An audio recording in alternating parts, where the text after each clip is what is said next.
We hope to celebrate the things that we think Ken Burton is doing well.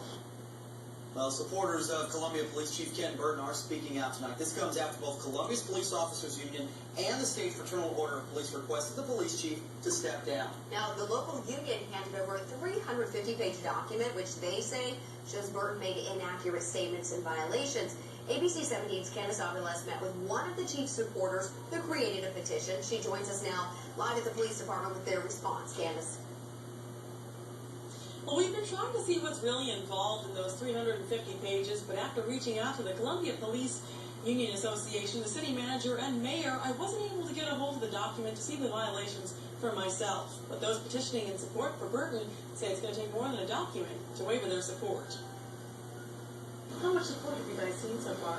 We have a couple hundred signatures. At least 500 signatures and counting. Keep Columbia Free's Vice President Abhi tells me the group has one of 3 petitions circulating right now supporting Burton. And all of these petitions are geared towards supporting Burton and demonstrating there is public support for his tenure as police chief. The KCF petition points out Burton's reforms within the department that have been applauded.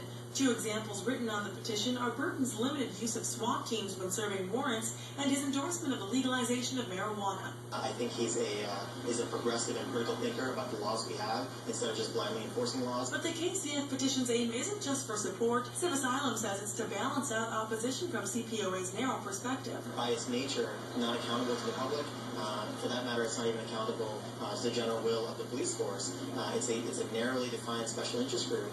And it's important that we have other voices. He says many people signing the petition believe the request for Burton to be fired stems from Rob Sanders getting fired. The officer was fired for excessive force this past September. It's well possible that there are just a few disgruntled individuals with ruffled feathers as a result of some of the reforms that Ken Burton is trying to implement, who are then taking the wheels at CPOA and are able to push this kind of document through. Civ Asylum hopes the petitions will also allow people to see the good in what may seem like a bad move. We of KCF view this as a courage of principle, conviction of principle on the part of Ken Burton to be willing to discipline and fire misbehaving police officers, and we view that as valuable.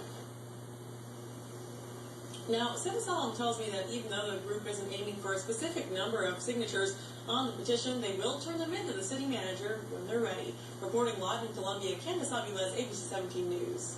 Thanks, Candace. We'll continue to work to get a copy of that Columbia Police Officers Association's 350-page document that's documenting the reasons behind the union's recommendation to get rid of the chief.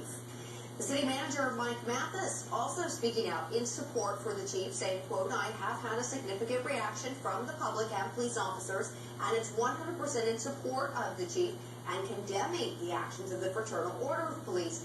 Now he says he wants to focus on the roadmap that would improve the police department. On Monday, he'll do just that with the city council. Columbia